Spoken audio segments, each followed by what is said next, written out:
The most universally recommended advice for tackling poor leg circulation after 60 is precisely the one thing that might actually be standing in the way of your progress. Walk more. That is the mantra nearly everyone hears, and walking is unquestionably good for you. So let me be perfectly clear from the beginning, you should absolutely keep doing it. However, there is one particular action that genuinely propels blood out of your lower limbs and forces it back upward toward your heart, and ordinary walking barely engages it at all. I am Dr. Jason Fung. Throughout my years in practice, I have looked after countless people who were following all the right advice. They walked religiously every single day. They propped their legs up on pillows at night. They wore the compression socks their doctors gave them, and yet they still sat before me with freezing feet, ankles that swelled dramatically by the evening, a nagging burning sensation in their calves, and that unnerving wobbliness when they rose too quickly from a chair. They were putting in the work. The problem refused to improve, and they could not figure out why. Here is what nobody had ever taken the time to explain to them. Poor circulation after 60 is not some trivial annoyance you simply learn to live with. When blood does not flow properly through the legs, minor cuts and scrapes heal agonizingly slowly. They turn into infections, and in the worst case scenarios, people end up losing toes or even their entire foot. It is also one of the earliest warning signs that the heart and the blood vessels themselves are under considerable pressure. By age 70, approximately 1 in 5 adults has what doctors call peripheral artery disease, which is a narrowing of the arteries that deliver blood to the legs. And the overwhelming majority of those individuals have absolutely no idea they have it yet. So, this is something well worth understanding properly. And before you click away because you assume you have already heard all of this, walk more, elevate your feet, stay hydrated. Just give me 2 minutes, because the real reason your feet stay cold at night has very little to do with how many steps you took today. It comes down to a single muscle that most people never think about even once, and once you learn how to turn it on, the fix is far simpler than you would ever guess. Your second heart, the calf pump. Let me explain what that muscle is. Your calf. Doctors call it the calf muscle pump, and many of us refer to it as your second heart, which is not just a catchy phrase. Every time your calf muscle tightens, it compresses the deep veins buried in your lower leg and physically pushes blood upward against gravity back towards your chest. Tiny one-way valves inside those veins close firmly behind each push so the blood cannot fall back down. That is the pump. That is your second heart working every time you take a step. The problem is what happens to that pump after 60. The vein walls weaken and become more stretchy. Those little valves start to leak, and the calf muscle itself shrinks and loses strength, especially if you spend a large part of your day sitting, which most of us do. So the pump slows down, and when it slows, blood pools at your ankles instead of climbing. The swelling gets worse. The feet get colder. The skin down there starts running short on oxygen. And the less you move, the weaker the pump gets, which makes you move even less. It becomes a slow downward spiral. And a lot of people are somewhere on it without realizing. Now, here is the good news, and it is genuinely good news. Fixing this does not depend on your step count. It depends on a handful of very specific movements that physically push the blood back up where it belongs. I am going to walk you through 5 of them in order, counting down from 5 to 1.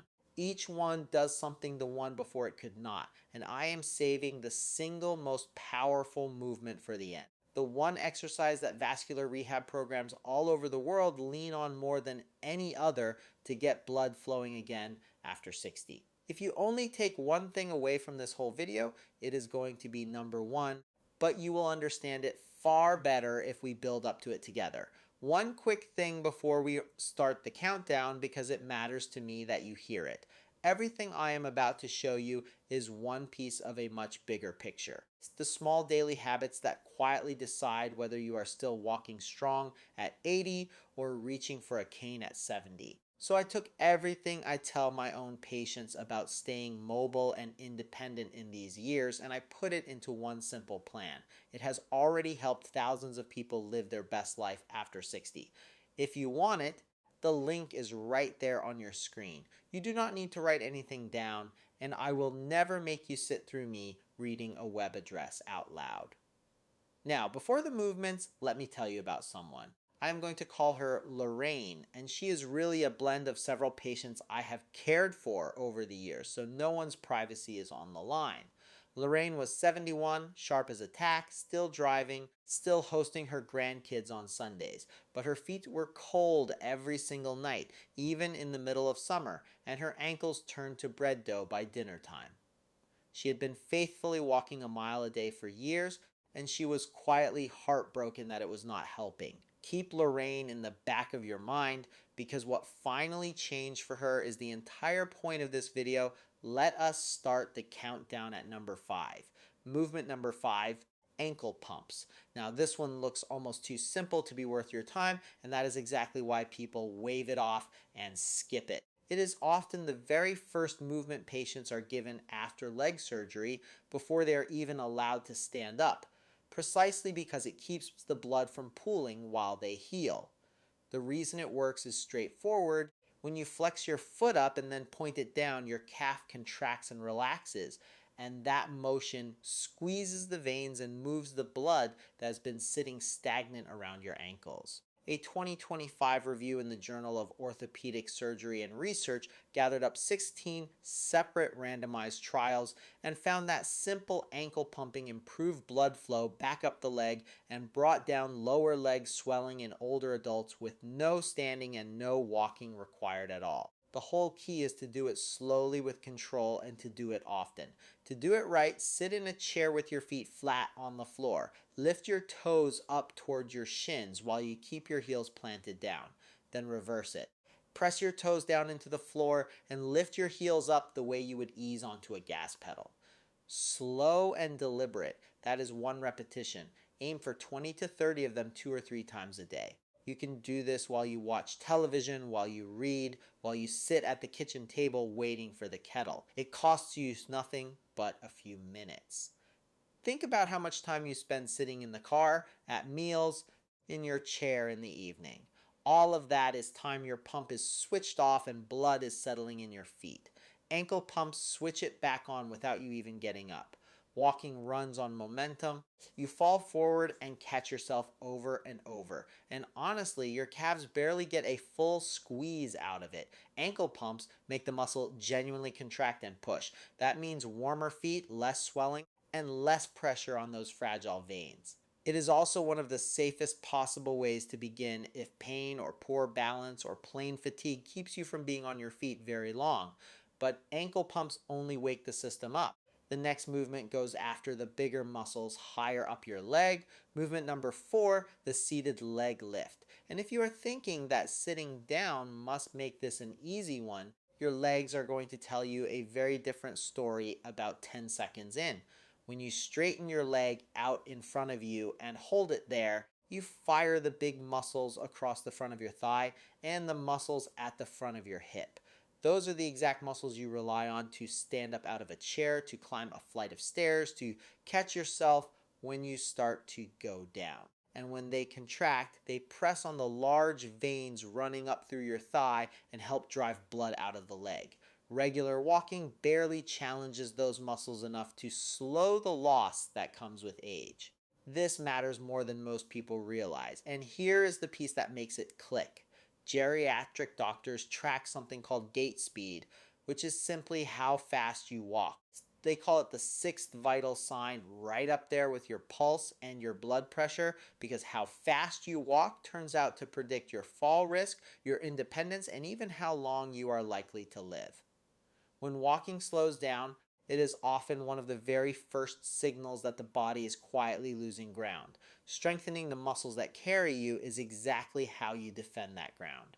So, here is how you do it. Sit up tall in a sturdy chair with your back pressed against the seat and both feet flat on the floor. Slowly lift one leg straight out in front of you, keeping the knee as straight as is comfortable for you. Hold it there for 2 seconds. Then lower it back down slowly without letting the foot just flop to the floor. That is 1 repetition. Do 10 to 15 on one leg, then switch to the other side. The detail nearly everyone misses is the back. Keep it firmly against the chair so you cannot cheat by rocking and using momentum. That is what forces the right muscles to actually do the work. And that is where the circulation benefit comes from. As this starts to feel easy, add a little resistance. A light ankle weight or a resistance band looped around your foot. Even 1 or 2 pounds makes a real difference. Muscle responds to gentle, steady load at any age, and older adults very often improve faster than they expect simply because they are starting from further back. So movement builds the strength that keeps you walking, and it moves blood through the upper leg in a way that ankle pumps alone can never reach. But even strong thighs will not protect you if your balance system is not firing the way it should. And is that exactly where we go? Next, number 3, the supported calf raise.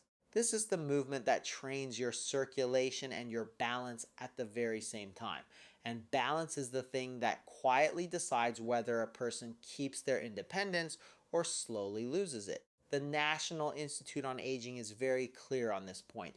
Keeping your lower body muscles strong is one of the best things you can do to hold on to your mobility as you get older. To keep rising out of chairs, off the couch, up the stairs without needing a hand. And your calves sit right at the center of that. Every time they contract, they squeeze those deep veins and force blood upward against gravity. Weak calves mean blood pools, swelling climbs, your balance reactions get a little slower. So, an ordinary stumble is far more likely to turn into an actual fall. Let me pause for just 1 second here because I owe you a small favor ask, and this is a natural spot for it. If any of this has been useful to you so far, please subscribe, tap the like button, and leave me a comment telling me which 5 movements you are going to start with today. I read every single comment that comes in, and it honestly shapes what I make next for you. That is it. Now, back to your calves. To do a supported calf raise, stand behind a sturdy chair or at a kitchen counter and rest your hands on it lightly for balance. Feet about hip width apart. Rise up slowly onto the balls of your feet, lifting your heels as high as is comfortable. At the top, pause for 2 or 3 seconds and keep your eyes looking straight ahead rather than down at your feet. Then lower yourself slowly, taking a full 3 seconds to come back down. That slow tempo and that little pause at the top are where the real work happens. It makes your calf muscles and your balance system fire together, which is the precise thing your body has to do when you catch yourself mid-stumble. Start with 10 of them. Build toward 20 or 25 as you get stronger. Over just a few weeks, this one movement improves your ankle stability, your circulation, and how fast you react all at once. And it does all of that without pounding on your knees or your hips. For a lot of the people I have cared for, this is the one that first made them feel genuinely steady on their feet again. But standing on 2 feet is the gentle version. The next movement takes one of them away. Movement number 2, the single leg stance hold. Now, before you wave this one off as just balance and nothing to do with your blood, let me give you the number that made me take it completely seriously. Back in 2022, researchers publishing in the British Journal of Sports Medicine followed more than 1,700 adults for several years. They found that the people who could not stand on one leg for just 10 seconds had an 84% higher risk of dying over the years that followed compared with the people who could hold it. 84%. And here is the part that stops me every time. Among adults in their early 70s, fewer than half of them could pass that simple test. A 10-second balance check told those researchers more about the road ahead than almost anything else they measured. You can actually try this one right now carefully with a counter or a solid chair right next to you. Stand up tall. Put one hand near something you can grab. Lift 1 foot an inch or 2 off the floor and see whether you can hold it steady for 10 seconds without grabbing on. That is the test, and it also happens to be the exercise. The reason it does so much for your blood flow comes down to time. The instant you stand on one leg, your calf, your ankle, your hip, and your core all have to contract and keep contracting to hold you upright. That sustained squeeze keeps the pump running the entire time, pushing blood up instead of letting it settle back down into your foot. Ordinary walking never asks for that. You are on one foot for a split second and then you are off it again. Standing on one leg forces the pump to stay switched on, and this is the spot where circulation and fall prevention completely overlap. When balance fades, people move less. When movement drops, blood flow slows, swelling rises, the feet ache more, confidence drains away, and that is the very spiral we talked about at the start. To train it, stand next to a counter or a wall with one hand resting lightly on it for safety. Shift your weight onto one leg and lift the other foot just an inch off the floor. You do not need to lift it high at all. Stand tall, eyes forward, and do not curl your toes to grip the ground. Hold for 20 to 30 seconds, breathing normally the whole time. Then switch legs. That is one set. Start with 2 rounds on each side. As it gets easier, rest your hand on the counter more and more lightly until eventually you can hover it just above the surface without actually touching. The longer, steadier squeeze keeps blood moving and retrains your nerves to react faster when you trip. But balance on its own keeps you upright without fully restoring the flow.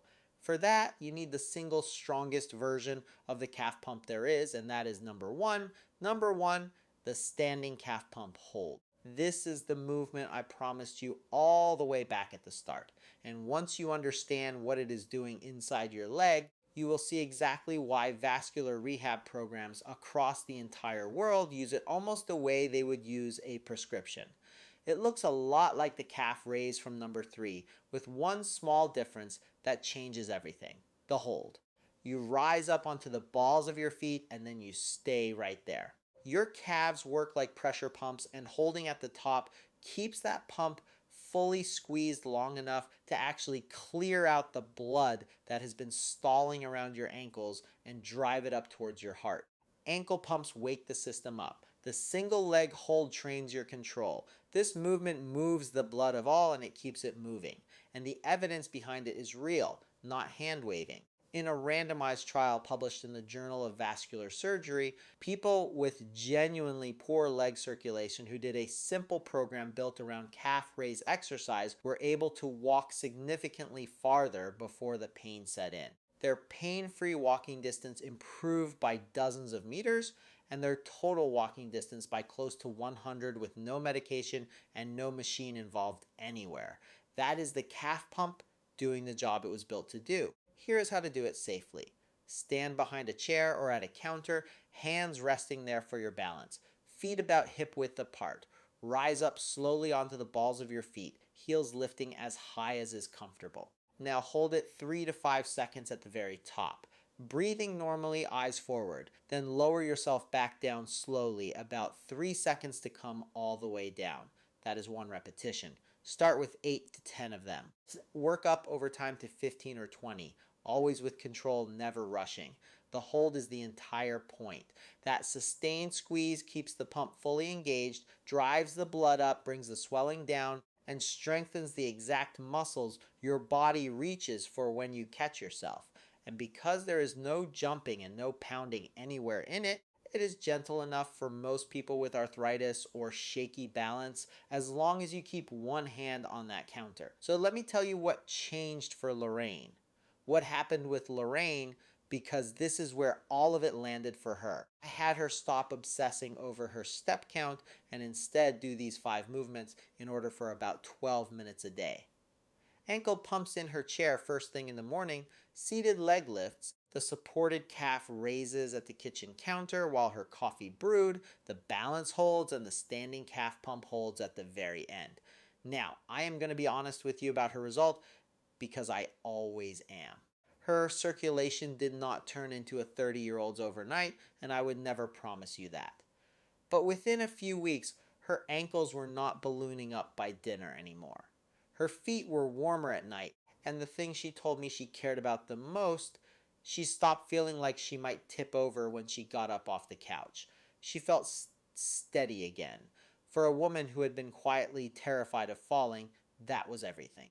Before I send you off, I owe you one honest caution because I would much rather you be safe than sorry. If you ever get sudden severe pain in one leg, or a leg turns pale and cold and numb out of nowhere, or you have a sore on your foot or ankle that simply will not heal, please do not sit at home doing exercises. That is the kind of thing you get looked at quickly because it can mean an artery is seriously blocked, and that is an emergency.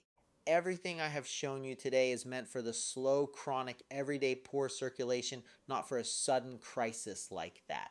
So there they are. 5 movements that wake up your second heart and get the blood moving back up out of your legs. Let me give you a fast recap. Number 5, ankle pumps to wake the pump up. Number 4, seated leg lifts to move blood up through the thighs. Number 3, supported calf raises for circulation and balance together. Number 2, the single leg hold for that long, steady squeeze and the balance that keeps you upright. And number 1, the standing calf pump hold, the most powerful of them all, the one I would pick without hesitation if you made me choose only one. Keep walking. By the way, walking is wonderful and I never want you to stop doing it. But walking alone leaves a real gap. And these 5 movements are what fill it. They take less than 15 minutes a day. They cost you nothing at all. And you can do every one of them at home in front of the television.